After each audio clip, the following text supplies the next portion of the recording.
Now, I originally wanted to weigh in on this Forbes magazine article a while ago. I just didn't have the time and I just got caught up with other videos. But let me get into it right now. So I'm going to read a little bit from the article and then I'm going to get into what they're talking about. And I'm going to show you how, in all actuality, in 2019, Anthony Joshua doesn't lose at all.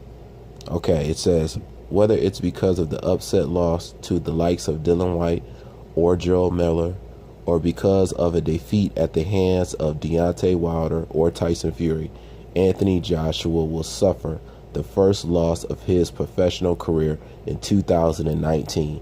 Joshua is a really good athlete for the heavyweight division, and there is no question in his heart. However, his chin and overall defense looked increasingly vulnerable. With a granite target on his back, Joshua is primed to fall at the hands of the big-time puncher or skillful boxer who has a great trainer in his camp. See, you could tell a casual wrote this shit. So we supposedly gonna go over some of these boxers that'll beat Anthony Joshua in 2019. Okay, so first up is Deontay Wilder. Okay, Deontay Wilder. This is the same Deontay Wilder that got rocked by Eric Molina. Okay, it took Deontay Wilder 9 rounds to finish off Eric Molina. It took Anthony Joshua 3. Okay, and Anthony Joshua didn't get rocked or didn't get in trouble by Eric Molina, but Deontay Wilder did.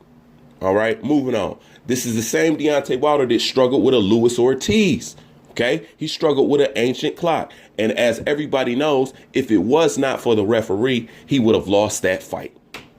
Straight up. Now, that's just being honest. Now, this is the same Deontay Wilder that went life or death with Duhaupas. Okay, he went hella high water with Duhaupas. Duhaupas is not considered on the same level or caliber fighter as a Luis Ortiz or anybody else. Yet he went down to the trenches with Duhaupas and barely pulled that off by his chinny chin chin.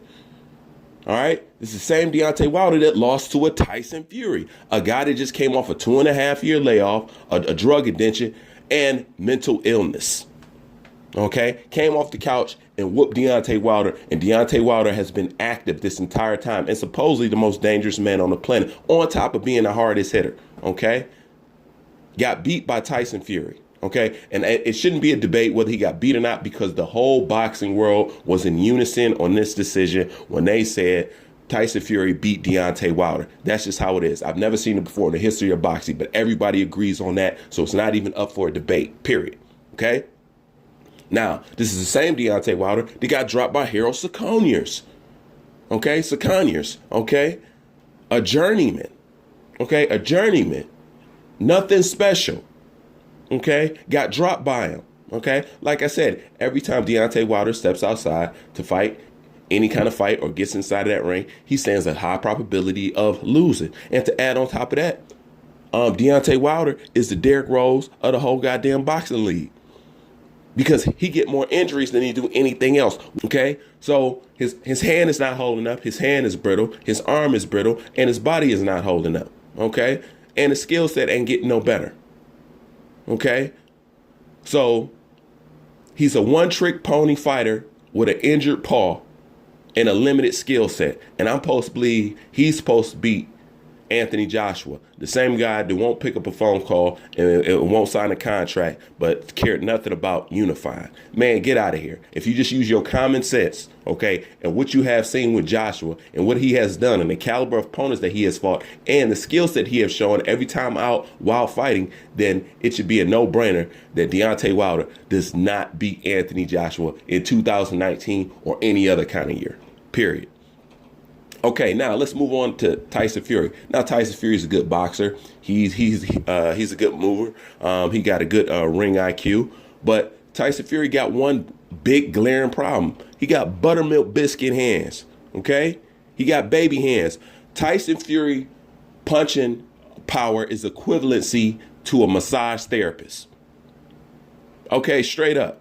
Okay, and I don't want to hear how Tyson Fury would beat Anthony Joshua so bad, because keep in mind, this is the same Tyson Fury, which I have on record.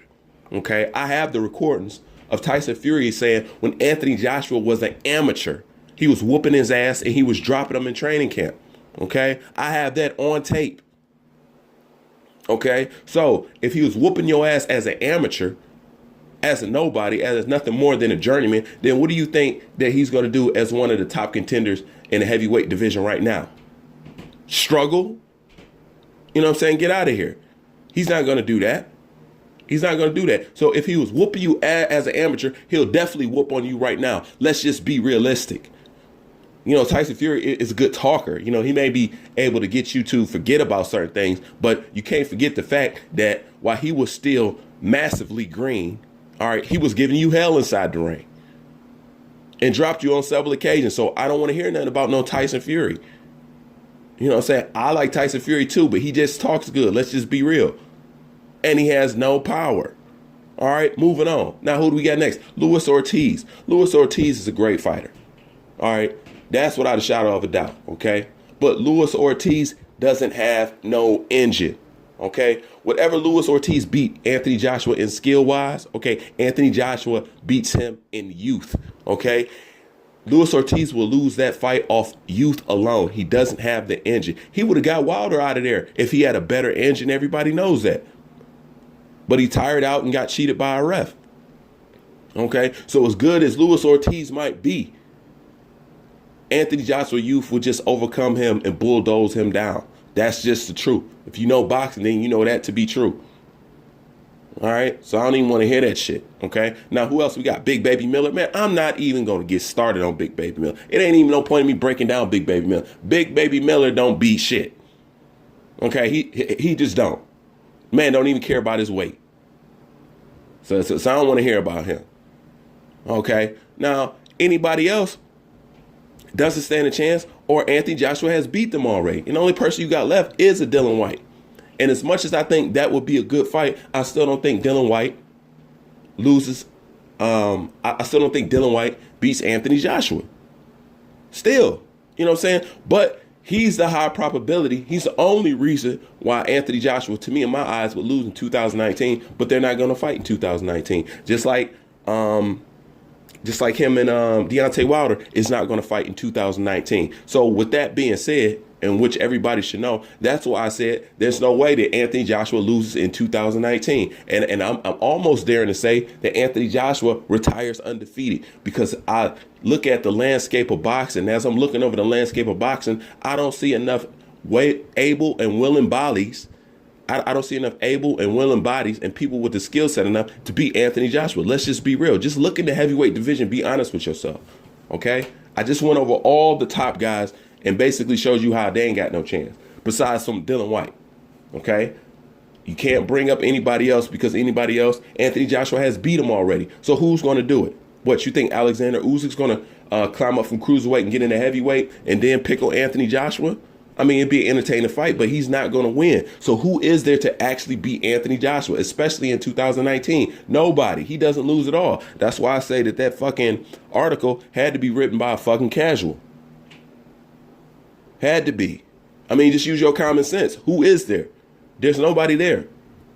Now, everybody want to sit up here and talk about Anthony Joshua's chin, his chin. And then when they talk about his defense, I don't even know what they're talking about unless they talk about Anthony Joshua's vulnerability to the left hook.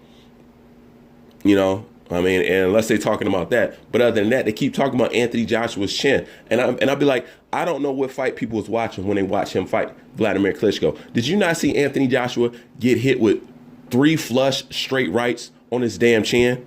Okay. So how does he have a bad chin? Okay. He got hit 3 times with a straight right before he dropped from that last one. And then on top of that, he dropped and got back up. So how does that give you a questionable chin? It only gives you a questionable chin when you don't get back up. So you got rocked. Okay? So you got put on stilts and dropped on your ass. Was you able to get back up? That's testing your mettle. That's what lets you know what kind of chin somebody got. You know what I'm saying? Vladimir Klitschko will drop anybody. He wasn't the champ 10 years for nothing. This guy's a veteran. Okay, a veteran. And that's what I don't get. If it's okay for somebody like Gerald Washington, somebody like Eric Molina to plant one on Wilder's chin and put him on Wobble Street and he'll get credit for having a good chin, then how come Anthony Joshua can't get credit for getting planted on the chin by a 10-year ex-champion, Vladimir Klitschko?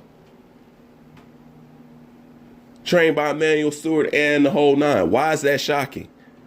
That's actually saying something. So that's that whole weak chin shit. I don't get it. And as far as his defense, unless they're talking about his vulnerability to the left hook, I don't know what they're talking about, because Anthony Joshua doesn't have a leaky defense. He doesn't. Now, keep in mind, Anthony Joshua is still a heavyweight learning on the job, just like most of these heavyweights are.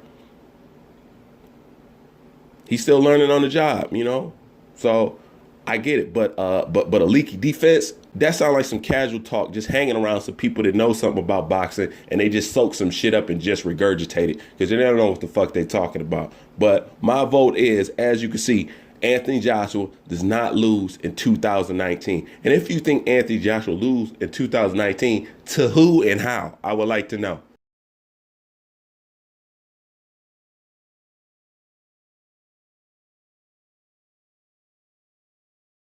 Leave your thoughts on what you think about this in the comment section, and let me know what you think.